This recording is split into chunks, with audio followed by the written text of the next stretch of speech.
Now, would you believe almost 32 years ago, our first guest made history when he won Ireland's first ever Olympic gold medal in boxing. It was truly one of the great Irish sporting moments, and we're delighted to welcome Olympic gold winner and boxing hero, Michael Carruth. How are you, Michael? Now, Michael, it's great to have you on. Thank you. Especially for the season that is in it. But we do want to start by addressing the controversy in female boxing, which saw Italy's Angela Carini withdraw from the fight with Algeria's Emaine Khalif, who was faced with gender criteria issues before over high levels of testosterone. Now, we should point out that Khalif was born female. So, Michael, what's your opinion on the current regulations that govern athlete participation? She's a girl. She was born a girl. She was boxing a girl. You know, there should be nothing more said about this. You know what I mean? It's kind of ludicrous how much time it's getting in media and everything else because... I mean, it's gone global now, Michael. She's boxed girls in the past, you know, and nothing came of it. You know, she boxed two of our girls. Yeah, Kelly Harrington in the last Olympics. And Amy Broadhurst beat her. And she's won and she's lost as well. Yeah, she's a good opponent, but I don't think she's got, the engine to win the whole thing, you know what I mean? But I was really surprised with the Italian girl yesterday as well by just getting hit once and then quitting, you know what I mean? Like, if she had that in her head, she shouldn't have got in the ring, you know, at all, you know, so... It's girls hitting girls, it's boys hitting boys, that's the way it is. Yeah, absolutely. And the International Olympic Committee, Michael, decides on athlete gender based on passport details for boxing categories. Yeah, so with that being said, what's your take on this approach in terms of ensuring fairness and, I suppose, safety in the sport? It has to be, absolutely. Like, a boy cannot fight a girl. And that's, I'm not being bad here or sexist in any form of way. You know, we have more power, we're stronger the whole 9 years with that, you know. It's ludicrous if you're doing that. You can intertwine certain sports, you know, like golf or swimming or relays and things like that, but not combat sports. You know? And with combat sports, it's not just only boxing. You know, you've got karate, you've got judo, you've got all types of things there as well. You can't mix the two. You know? Yeah. Now, Michael, I'm glad we addressed that to start off with as well. Now, from the Irish boxing front in Paris at the moment, what have you made of our boxing prospects? How are we doing out there? Well, we've lost 9 out of 10, you know, so it's not good in that regard. But, you know, when you look at some of the ones that have been beaten, Jude Gallagher, 21 years, 22 years old, Dean, same age, Jack, 21 years old. The heavyweight, yeah, from Monkstown, yeah. Yeah, there was a couple of bad decisions as well, particularly Eva O'Rourke and Dana yesterday was unbelievable. I had her winning every round. And I know I'm a little bit biased when it comes to Irish boxing and things like that. I'm always up for Irish boxing. But I look at fights and sometimes I knock off the commentary and I look at it again. You know? Do you think the marking is out of kilter at the moment? I think what's wrong at the moment is the referees and judges are not experienced enough. Okay, and they're going into an Olympic Games here and with no experience. You know, like one lad in an Eva O'Rourke's fight gave the girl a public warning in the first round, which is very hard, first round, because normally if you get warnings, it's normally in the second or third round. You know?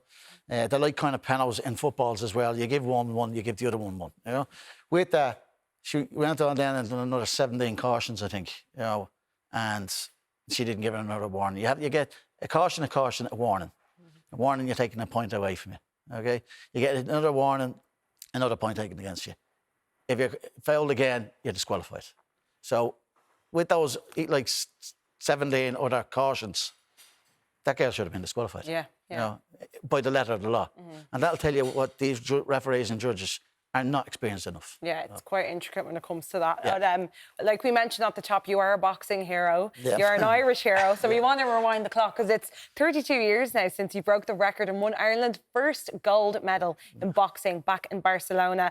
Do you still remember that moment when they announced you and had the gold? Yeah. Like there's an anniversary every year. That's the good part about it. But yeah, listen, it was one of those moments. It was great. That the best part of it was having my father in the corner with me.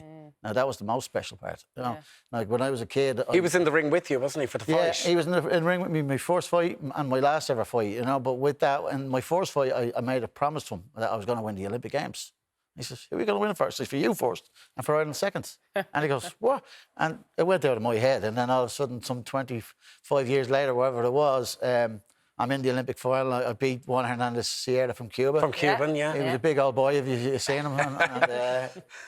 the pressure was on Was it him to win. 13-10, was it? 13-10 was the eventual score, yeah. And I came back out to the corner, my dad gave me a hug, and I won the high jump as well that day, but they didn't give it to me. You know, so Oh, I do remember the jump in the ring at the end. You were given once a described talk. as a gymnast in pain. You know, so with that, my dad gave me a hug and he said, thanks. And I said, for what? And he says, for keeping your promise. And I went, I became that 7-year-old in that corner again. Yeah. You know? And Michael, you have the medal with you this I have evening. indeed, Can we see yeah. it in all its Yeah. glory? You've been very good to pass it around to us, so backstage. I'm not letting me out anywhere. We can confirm it is as heavy as it looks. I mean, But, I wow. remember And a few 1992. bruises. I was 11 watching you at home, and I was jumping up and down in front of the screen. I mean, the whole country went gaga at the time, didn't they? Well, yes, it was such a long time since we'd won an Olympic gold medal. 1956 was the last time we won an Olympic gold medal, and it was in athletics. Obviously, Ronnie Delaney winning his gold medal in Melbourne. Melbourne, yeah. And coming close on a few occasions, some sports, and particularly boxing.